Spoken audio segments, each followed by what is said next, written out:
Hey everyone, welcome to Wax Delights with the HU Crafty Club. In this video, we're going to be making Fruity Loops or mini donut wax melts. If you have not already watched the chocolate bar recipe, please refer to that video in order to learn how to use your double boiler to melt your wax. So in this video, you can see our wax is already melted, and so we are going to pour it into the pouring pitcher. We have pre-measured out our fragrance oil.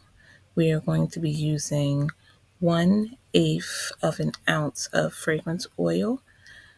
We have a 1/2 cup of granules, which melts down to about 1/4 cup of wax. The major difference between this video and the chocolate bar video is that we are going to be using a different mold.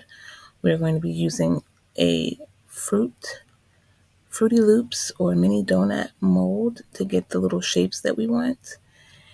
And we will do this process several times. So, while I am going to be getting this batch ready in one color, I'm going to go ahead and add another 1/2 cup of wax to my boiler so that can begin melting so that I can do my second color. So once my wax is melted again, I'm going to add my 1/8 fragrance oil, and I'm going to add a piece of the diamond dye. I'm going to start with yellow. After I add that, I'm going to go ahead and stir it so that my color gets well dissolved.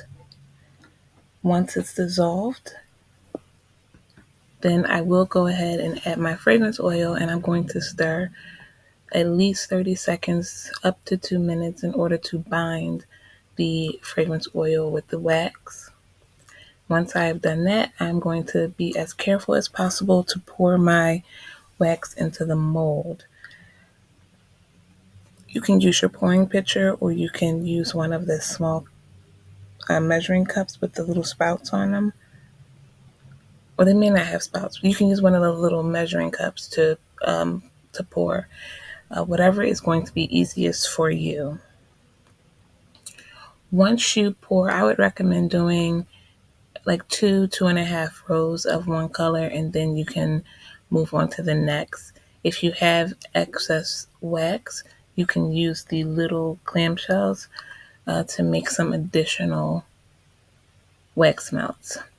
Or you can go ahead and fill this one as much as possible and let it cool down. Once it's cooled down, you can pop them out and do your next color. So really that choice is yours.